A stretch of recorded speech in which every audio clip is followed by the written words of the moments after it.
Have you ever been told that you have to have a property manager in order to rent out your properties? Or does the idea of owning a rental property and renting it out to somebody absolutely scare you, and so you feel like you have to use a property manager? Today, I'm here to explain to you exactly how you can manage a property on your own without a property manager, and that is coming from a property manager. Yes, you yourself can do it. I want to walk you through some easy steps and some tools that you can use so that you can rent a property out on your own and keep those hard-earned dollars in your pocket.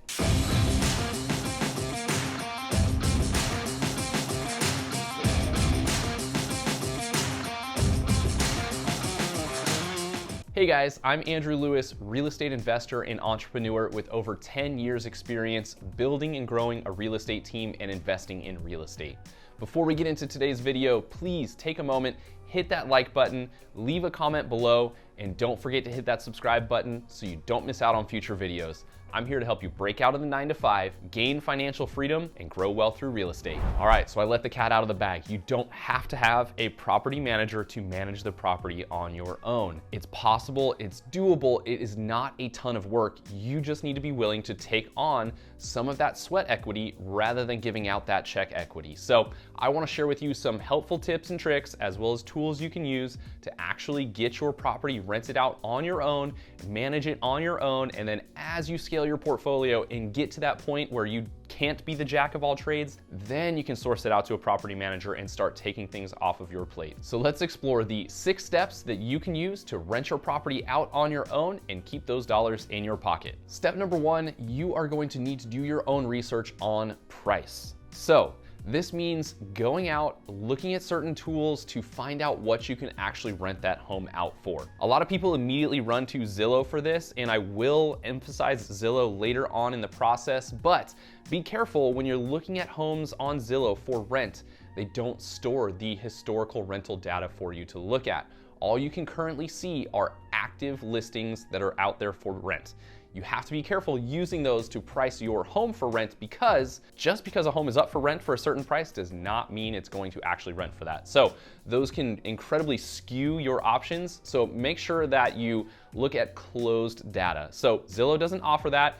Zillow does feature a rent zestimate, which is a helpful starting tool. It is not a 100% accurate piece, but as you're scrolling through the property that you own, you can actually see it on the right-hand side. It'll say rent zestimate. You can use that as kind of a starting point to test the market.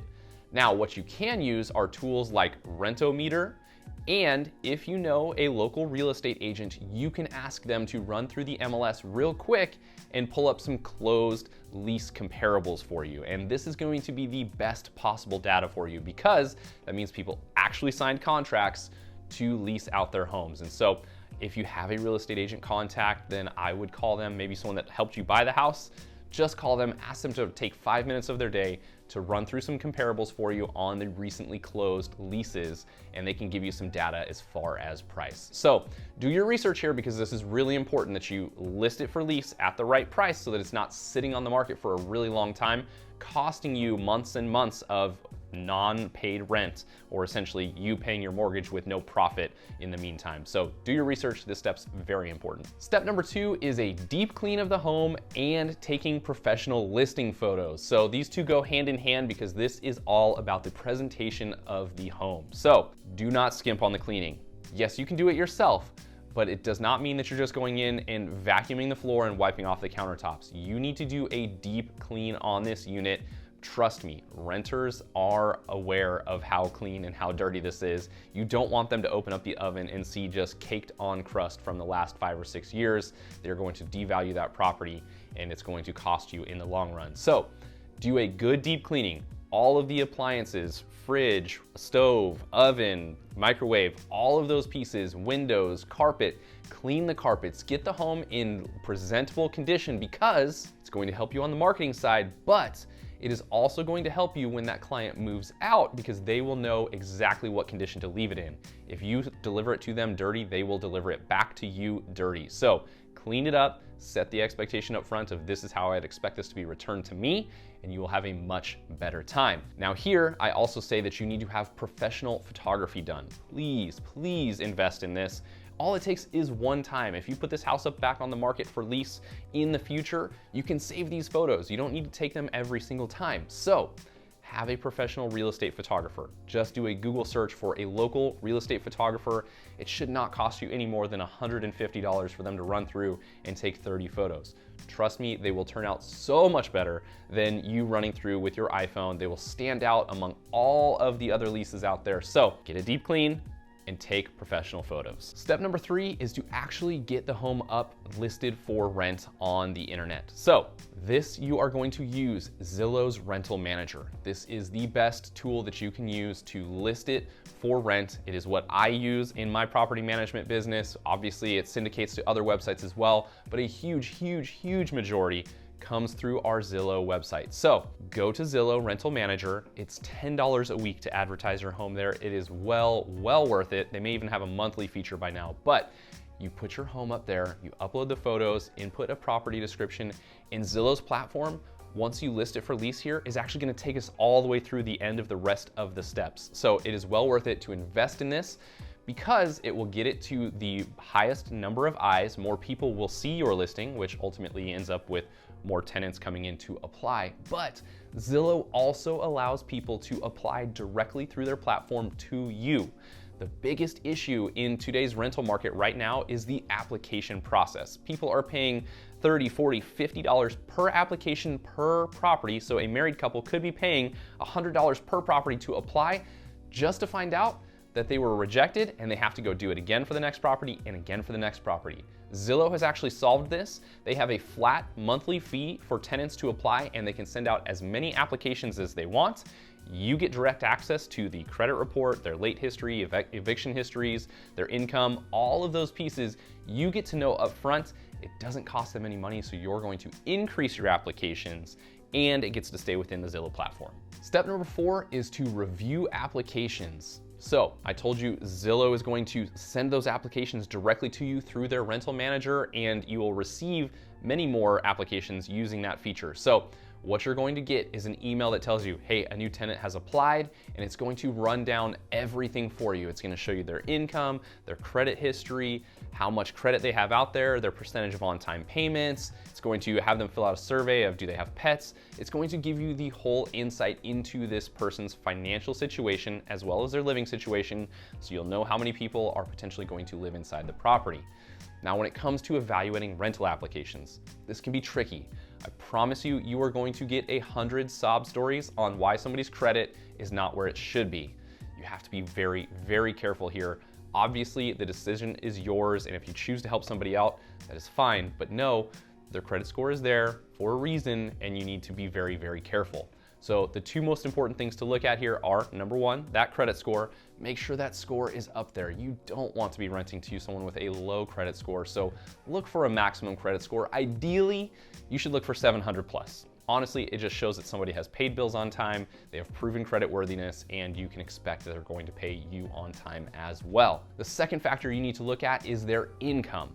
This is important because you want to make sure that they're making at least 2.5 times the monthly rent in their income. You don't want to take somebody that is making $3,000 a month and you're gonna charge them $2,500 a month. They've got $500 a month left over for car payment, insurance, groceries, all that kind of stuff. We just know that that's not going to work out. So you want to make sure at least 2.5 times. I really like to see 3 times or more, and that sets you up for a really good tenant. They make enough money, they've got good credit history, and no eviction history, and you know you've got yourself a great tenant. Step number 5 is to choose a tenant and invite them to move in. This is the exciting part. You're actually going to let somebody know you've approved their application, invite them to move in, and now it's time to actually sign a lease agreement. This is the scary part that people feel like they cannot do without a property manager. But I told you Zillow was gonna walk us all the way through this till the end, and guess what? They have a lease agreement that you can fill out. Basically, as soon as you select an applicant there on the platform, you can select invite tenant to move in, and it will take you directly to their platform to create a lease agreement. You can upload your own or you can use theirs. It will ask you a series of questions to identify what state you're in, know all of those laws, and it will actually help you write a lease agreement. And it'll help you exclude things. Are you going to allow water beds? Do you allow smoking? Are they going to have pets? All sorts of questions. It will allow you to walk through that, build it into a lease agreement, and then actually send that agreement out for digital signatures. Again, this is all covered in the Zillow platform fee for you, and it will save you a ton of time. So invite the tenant to move in, send them the lease agreement through Zillow, and use Zillow's platform for digital signing. It will come back to you for you to sign, and then you've got yourself a ratified agreement and an official tenant. Last but not least, once you have invited that tenant to move in, signed the lease agreement, it is time for you to do a move-in inspection prior to that tenant moving in. And then you'll just need to follow up with that tenant every quarter or so just to check in and see how things are going. But when it comes to that move-in inspection, this is a very, very important piece that all property managers know. You need to document very, very well the condition of the property. This will save you later when your tenant leaves and you have some discrepancy about what damage was done during their tenancy. So I highly suggest you walk through and do a very detailed video walkthrough of the property. Start outside, pan the whole outside, walk the inside, open every single cabinet, look under there for water damage, scratches, everything. Notate every stain on the carpet, every ding in the wall, everything. Have it well video documented. So most property managers actually only put this on in writing on a form, but to have this video with the date stamp and everything is going to save you later down the road. So do a move-in inspection. It'll take a 10-minute video walkthrough, again, under every cabinet. Look at everything, know the exact condition of the home, and then you should actually type it all out to identify all defects there and have your tenant sign that prior to moving in. That way they are confirming the condition of the property, and you can compare those notes later when it comes time to move out. In the last part of that, I said you should just check in with that tenant. Let them move in, check in with them a week after move in, just show them that you are a good landlord that cares. And you may have some that try to take advantage of you to tell you a light bulb was burnt out and all those things, and just be careful getting too involved with replacing some of those, because you need to know your laws and know your contract, but most often you don't need to take care of those things. So I will usually give a tenant like 1 or 2 of those little items and then start to push them off to say, hey, those are now on you. I wanted to help you out, get you up and going. I hope you're enjoying the property. But just check in with them every quarter or so. How are things going? Is there anything I can help you with? And just show them that you care. That will go a long, long way in them wanting to continue their lease with you and being okay with price adjustments in the future to that lease because they know that you care. So make sure you check in, be kind, and check in on them. And that's it. Those are the 6 easy steps that you can use to rent out the property on your own and eliminate the fees of a property manager. This is really, really great information for you if you just bought a rental property and this is maybe your first or your second. You can manage them. It's not going to take a ton of time. Obviously, the front end of getting a tenant in there is the most time-consuming piece. So there's a lot of work that goes in right up front, and it may eat up a few hours of your time. But once you've got a tenant in there, the collection of payments, all that kind of stuff is pretty simple. So you don't need to have a property manager here. Now, as you expand your portfolio, that's where I would recommend, hey, it's time to take off the jack of all trades hat and start to allow other people to manage things for you, because you're trying to build financial freedom and free up your time. Having all of the money in the world, but having to run to every single property every night to fix a leaking toilet or any of those things, that is not freedom. So bring in a property manager as you continue to expand your portfolio, but it can be done on your own. So I hope you enjoyed today's content. If you did, hit the like button, leave us a comment below, and don't forget to subscribe so you don't miss out on future videos. I'm here to help you break out of the 9 to 5, gain financial freedom, and grow wealth through real estate. We'll see you next time.